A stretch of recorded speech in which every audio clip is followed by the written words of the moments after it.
Hi everyone, welcome back to BLENDERSUSHI live noding.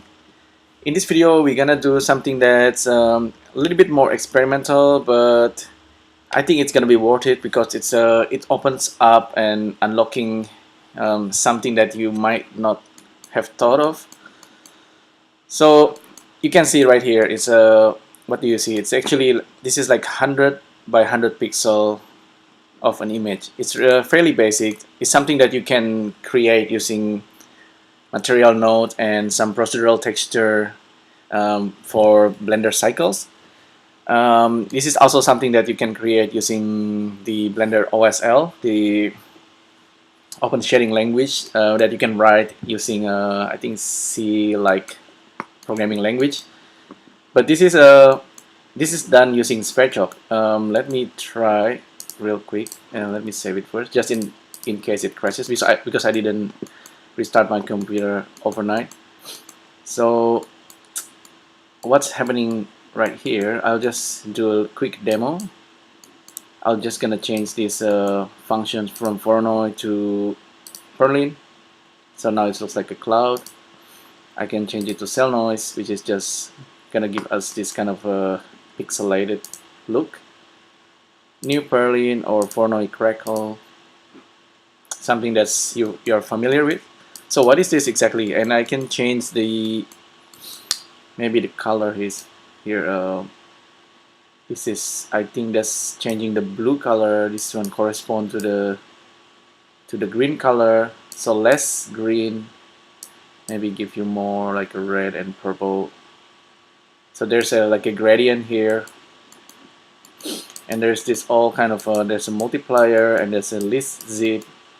What's going on? Okay, the one that's responsible here is actually the object ID get. So I got this example from KOSVOR the other day. I was asking how can we do like image processing using Sverchok, and apparently we can. We can actually source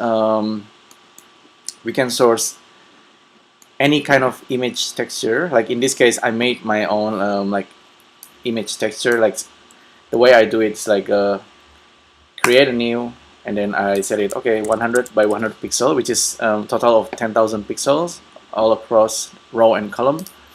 So this is an image black, name untitled, and this one is called ho ho. So this, okay, first of all, this is the one that's responsible for the effects. Okay, this guy, and this guy. Only 3 nodes from Sverchok that does the job. The first one source all the images in Blender that's currently available. There's a ho-ho, untitled, and Zato. Zato is this Zatoichi image that I got from internet. We can actually apply filter to this image as well, but let me check how big this is. This is around 400, 500 to 300 pixel. Don't try to go too high with the number, but 100 and 100 is a good starter if you want to play around with it, and then you kind of try to think in kind of a procedural number and pattern. This can be really interesting. So anyway, object ID get. This one can get anything, but this time we're gonna focus on the image. So this grab all the images that currently open in Blender. The next one, object ID filter the image by name ho-ho. Be careful if you have like a ho-ho1, ho-ho2, or images with a similar name, it will get sourced into this guy, so be careful. Just make sure the naming is not too similar. And then the next one, grab the pixel. Okay, and not this one, actually assigning pixel into the image. So you can do like a filter. Filter is when you have like an original image, and then you bring it into Sverchok, and then you do some kind of processing, filter, your own setup, and then you save it into image number 2. You can actually save it to the original and kind of doing this weird loop. I might do that at some point, like what do you call it, feedback loop. I don't know, it's like a recursive kind of operation. Maybe not recommended. It's better to save it, save the new as new image, so you can always have the original. The one that's currently happening here, it's I'm just generating this texture using this sum of nodes here, like bunch of nodes. List zip kind of this is gonna correspond to RGBA, red, green, blue, and the alpha. So if I in here maybe like reduce the alpha, you see how the textures become transparent. If I have just a little bit, you see it's a transparent alpha. I can actually save it out, and then this become a texture. You can use it in Blender like normally. But this is very small. It's 100 by 100 pixel. I think I tested, and I think up to around 2 megapixel, it's still kind of interactive. It's I still think this is really powerful because you can use your own script node using Python and write like a pattern of numbers, and then you can apply it. So like I said, this one corresponds to the alpha. Okay, RGBA. So this is a red, green, blue. If I don't use this vector noise function and this plane stuff, if I just plug that in, it's gonna be like a peach like color because of the red color get mixed with the blue. Let me try zero out the green and the blue.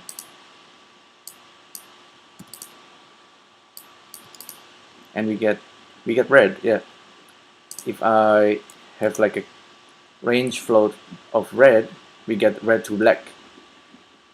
Very interesting. And then this is actually like one way you can create gradient, just because the way this guy works in the for the value when it gets back to the pixel,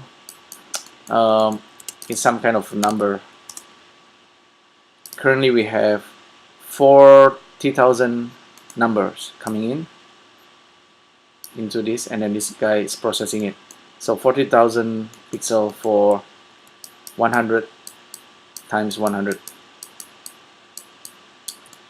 It's a total of 10,000 pixel, but because we have like a 4 pair of number, RGBA, red, green, blue, and alpha, we have 40,000 number, and it's all just a list like this, and you can inspect it properly using text viewer. Just plug that in and then go to text editor. See, this is the numbers. There's actually in here there's actually 160,000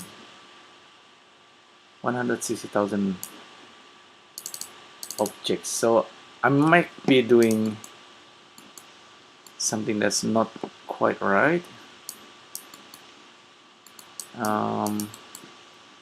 It's 40,000. It reads it, but the data is like 160,000. Maybe so it's 40,000 data, but then these guys become 160,000 data from the out values from this guy right here. Yeah, not sure. Maybe it's maybe I need to make changes. Anyhow, let's see what else we can do with this. This is still gonna be like super basic. Okay, let's see if we source this Zato image.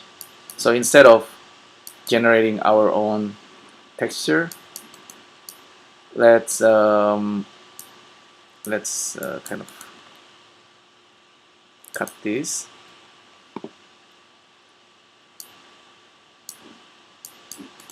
Let's try something. I actually try random number generator here, and let's see, change it into float, generate random value of float, maybe 10,000 for a start, and then plug this into the value of this guy. Okay, we generate this kind of random numbers, and there's some missing information here. There are some missing informations. It's kind of looping each time. Maybe we need to supply it with 40,000. So 40,000 indeed give us this noise, and it's a colored noise for RGBA. Sometimes we get the alpha as well. Okay, so this is where things get interesting, because you can randomize the seed and you get a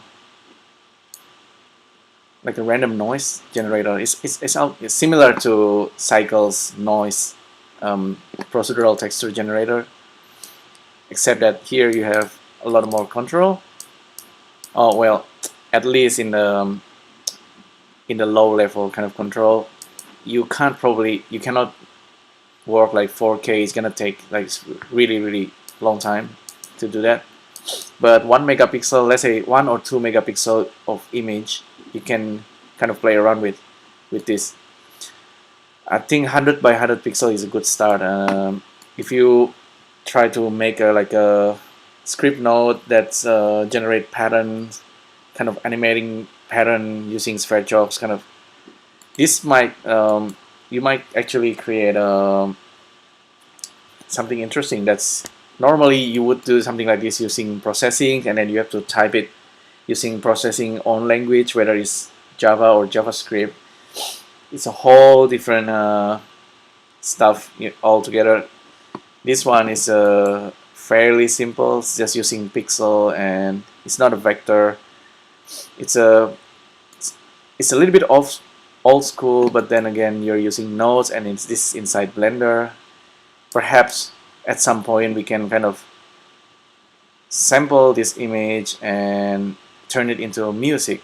Yeah, that's something that's possible. Or you have this like you have random pixel here, but you can turn this random pixel into like a procedural city in Blender. That's also really possible. A lot of possibilities. In fact, I remember the guy who used Houdini. He actually turned like a fire simulations from Houdini into like a vertex animations in Unreal Engine. So that's actually possible as well. There's a lot of possibilities in this. So I guess anyway, that's pretty much what I want to tell you in this live noding. Maybe in next future live noding I'm gonna talk more about it. Thanks again for tuning in. I'll see you in the next video. Thank you.